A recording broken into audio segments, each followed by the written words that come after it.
I wish to share the details of an experiment that has occurred here on Earth. Coming up. Real shit. This is an experiment involving frogs, 2 different species of frog. One is bullfrog, the other is wood frog.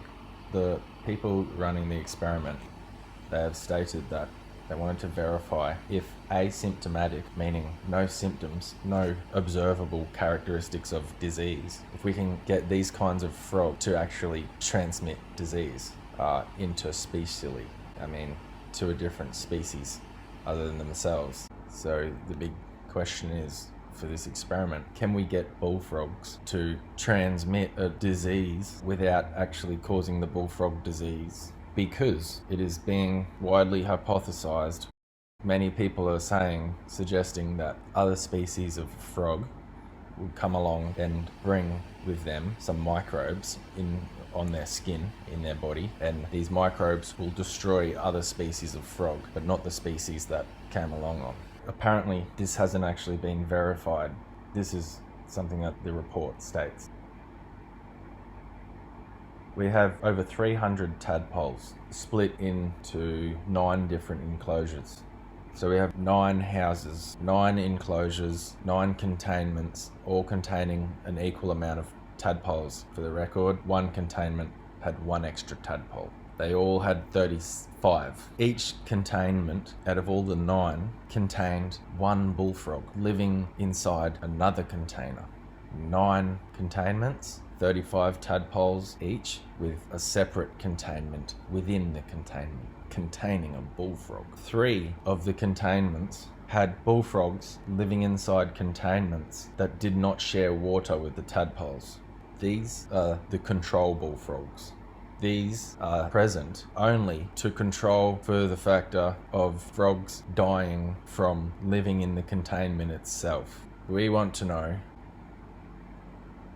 that when a frog has died, it died from this or that cause. By including 3 bullfrogs living in containments of nearly the same setting, we can be a bit more sure that if some of these bullfrogs die, if it's the one living in the containment that doesn't share water, then we can say that there's something about the containment that is killing the frog. But if the frogs that don't share water with tadpoles don't die, but the frogs that do share water with tadpoles do, then we can say it looks like something that happened specific to these frogs that share the water with the tadpoles has caused them to die. Because let's say half of them died out of the 6, and none of the other frogs died in the control group that didn't share water with the tadpoles. The thing with these frogs that shared water with the tadpoles, the thing is, they actually went through 4 different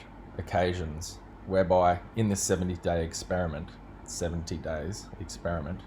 within that time, on 4 occasions, they were placed in a different bath, the water of which they couldn't escape, as far as I can tell. Although specifically they could escape in their long-standing containment. They could get up on a ramp in the water, it is specified in the report. But in this inoculation, they're in this water for 24 hours, and there's millions of zoospores per milliliter of water. These frogs had to go through that 4 times during this experiment, which lasted 70 days. And we wanted to be sure that if these frogs died, the frogs that went through that, we wanted to be sure whether they died from that and being put in the inoculation process through that bath, or whether they died because they were in the containment settings. Because the containment kind of was the same. It was the same dimensions, the same ramp, the same depth of water. The only difference was that the frogs who went through the inoculation, they had holes in their containment. Their water was shared 0.3 centimeter holes, that is 3 millimeters. The water could travel through, and every 12 hours the frog containment was picked up and the water was drained out, specifically all drained out, and then it was placed back in and specifically refilled. The whole time though,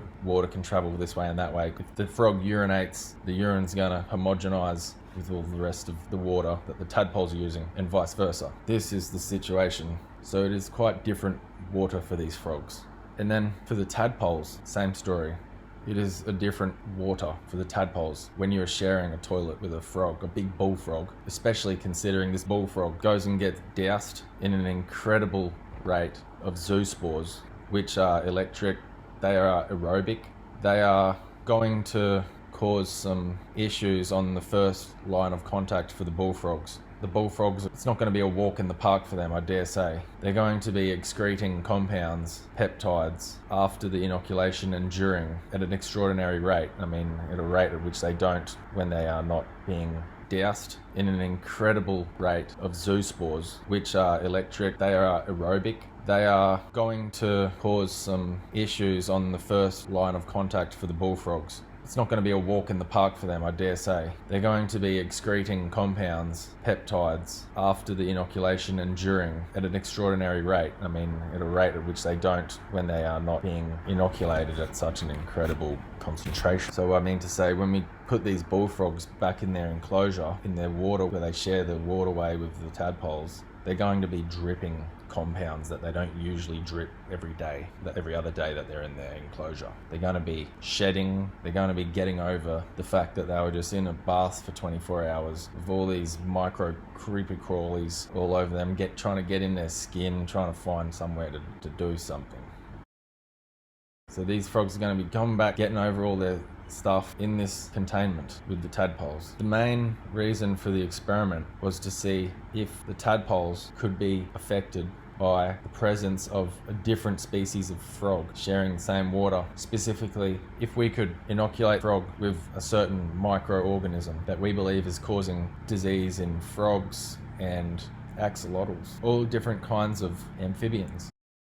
Species is called, its initials is BD, this microorganism, this fungus, and it is said that rapidly declining variation of amphibian species. It's said that this is due to this BD microorganism fungus spreading across the world, as if a deadly fungus seed from an amphibian in Korea or something come to Australia on someone's boot, landed in the forest, and ended up just growing from there, and then many species became extinct, many other species became endangered, and some species overflourished, and that even put pressure on all these other species. Just a disaster, all because a seed was introduced to a place and it just went out of balance. So we are finding experiments that might back up the common theory, the most subscribed to theory, which is a seed landed somewhere and just caused havoc.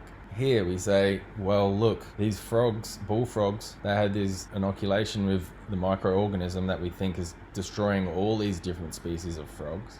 And the tadpoles that shared the same bath water with the frogs, most of them died when they tried to become frogs. And they died in the typical fashion that is occurring out in the wild, chytridiomycosis. Their skin just can't keep itself together. Skin disease. Funguses occupying the skin disease readily. The skin disease and the fungus works together. The fungus may be present in all amphibians. There might be spores for this BD fungus, but we can't rule that out. But we can see that the fungus is active when this disease, chytridiomycosis, is active. So in this experiment, and I've talked about other experiments in this book that I wrote that you might know about, other experiments involving BD, but in this experiment, they have the allegedly rare outcome where the BD introduction coincides with mortality. And as I've already said, if you've been keeping up, the BD fungus introduction coincided with a high mortality of these froglets. So what caused this rare outcome? As we have discussed, as I said, the tadpoles, they shared the bath water with the frog. This was to ensure that the microorganism BD was being shared around. Some of the frogs in the containers that didn't share water with the bullfrog, they technically didn't share an environment because they were closed off by walls and they didn't have any water flow between them. Some of those froglets didn't make it into adulthood and they also died from chytridiomycosis, or as it appeared. But in the group that had the shared bath water, many more of them died. And it seems that well and truly is beyond just random chance that these ones had a higher death rate. The reason the people who constructed this experiment did not include water passage holes in the control group is because they were only controlling for whether or not the bullfrog was going to die from the inoculation. They weren't controlling for the fact that tadpoles had to share a toilet, water, electricity with a bullfrog. The tadpoles didn't have to share all of this with a bullfrog, full grown. And also a bullfrog that is sweating out all of these compounds and recovering from a stressful situation, that's going to be a different bullfrog to just a normal bullfrog who's just been sitting there the whole time undisturbed. But these are two factors that could have been addressed a bit better, like could have been controlled for. The fact that they had to share a bathwater with the bullfrog, that's one. And the fact that they had to share a bathwater with a bullfrog that went through a kind of torture chamber where it had all these creepy crawlies on it, millions per milliliter for 24 hours, and then it was chucked back in the room with you where it was probably sitting there sweating and producing all kinds of things out of its skin, getting over the inoculation process. All that stuff's going to leak into the water that the tadpoles are breathing in. The people in the experiment did say that, or whoever wrote it said that the reason they didn't include holes in the wall was because they didn't want any naturally occurring BD funguses that were inside the frog that were undetected. They didn't want any of those funguses going into the water and meddling with the measurement. I mean, these 3 bullfrogs that did not get inoculated with the 24-hour bath 4 times during the experiment, the frogs that didn't get this inoculation, they just sat in their room the whole time. They were PCR tested at the start of the experiment and cleared, but there's always that chance that there's a zoospore in there somewhere and it's going to come up active later, and then we'll be able to see. So rather than have any of that chance where there's a zoospore in there, just like there might be zoospores in the eggs that they collected, the tadpole eggs, frog egg, there might be zoospores there too. But they can't really control for that. But they can control for the zoospores that might be in the bullfrog that they didn't introduce. So to control for this, they've lost the control for sharing a bath with a bullfrog. They've traded that control for controlling the fact that the BD is definitely not coming from the bullfrog naturally. Keep in mind, the bullfrogs that have the inoculation, they get an incredible amount of zoospores during their inoculation. The last one is 94 million. That's in like 20-something mil of water. 20-something mil of liquid contained 94 million zoospores. A zoospore is about the same size as maybe the cells that are making up the skin. I'm not If I say the zoospores are as big as the frog cells, that shouldn't upset any YouTube marshals if I'm actually wrong and the cells of the frog are twice the size or 20 times smaller. Anyway, these people ran an experiment and said, look, these tadpoles died because they got the BD from the bullfrog, so maybe bullfrogs are going to be extinct, because some scientists will say, well, look, we've got proof here, because the tadpoles that had the BD flowing in their water, they had a way higher rate of death. So that's statistics that just wouldn't have happened on its own. The cause of the death was the BD. The other frogs were in there too with the other tadpoles, and those tadpoles were fine. That's a very shallow take from this, I believe. Too shallow. Maybe if you introduce the BD to the tadpoles, like in a very small quantity, this would mean that BD is actually an issue, that the microorganism itself is an issue. But yeah, maybe if we get some more experiments done, experiment on putting bullfrogs in baths with funguses for 24 hours and then chucking them in the same bath as the tadpole 4 times for 70 days. See if that can kill the tadpoles without BD, because why did those other tadpoles that didn't have the BD introduced to them, why did some of them die from the same kind of thing? Did some BD accidentally slip in, or is it just that these tadpoles are fragile and the most common way that they die, when they do die in these settings, is the skin disease looking situation, and yeah, that kind of fungus is always there when that situation is there generally. These frogs appear to have issues, and if we put pressure on them, their issues can manifest much easier, much more clearly. Now, what pressure did we put on these frogs? Was it just the introduction of BD that was also sitting on a bullfrog? No, it was a whole bullfrog itself, one that was being tortured 4 times in 70 days and had to go through that skin refurbishing process after the torturing. They shared the same water. The other tadpoles, that was quite a different situation. The tadpoles were tasked to go through the tadpole stage, become frog, and further develop from there to fully grown frogs. And they had this extraordinary pressure put on them where they were sharing water with a bullfrog. This made them more inclined to not be able to make it through the froglet stage, as some of the froglet didn't actually make it as well, that were not sharing a water with the bullfrog. But most of the froglets survived that didn't share the water with the bullfrog. Most of the froglets died that did share the water with the bullfrog. Anyway, this is the experiment. This is the report, I messaged Sasha Greenspan. She hasn't messaged back. Published in the Journal of Wildlife Diseases. The people who ran this experiment didn't specifically determine whether the BD fungus strain used in the experiment was the same as the BD funguses that are assumed to be infecting the tadpoles, even in the ponds that didn't share with the BD inoculated frogs.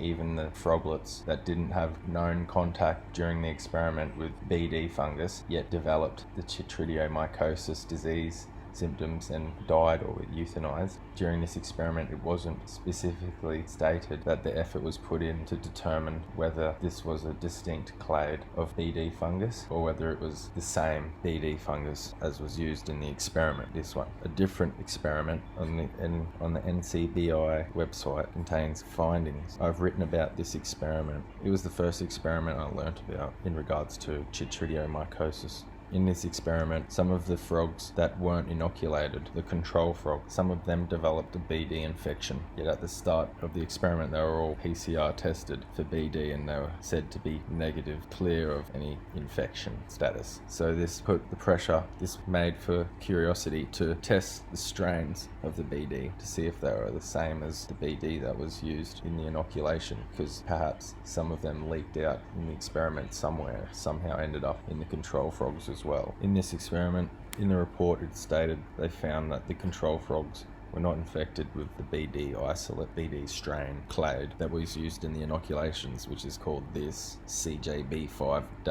It was a different strain. In this experiment, in the report, it is just stated that they used PCR to determine if the species had an active infection going on in the frog. So perhaps the froglets that died, perhaps the predominant funguses that featured during their disease as they were dying in both the control containments, the containments that didn't get introduced to BD specifically in the experiment, and the ones that got introduced to BD. Perhaps froglets from either of those developed disease just due to being sick from anything else, and perhaps the BD fungus was different. It seems pretty likely that the BD fungus featuring in the disease of the control froglets that didn't get introduced to BD, it seems well likely that those are different strains or clades or isolates of the BD species that infected or featured in those froglets' disease, skin breakdown or degeneration. A different strain to the BD spores that the bullfrogs were being doused in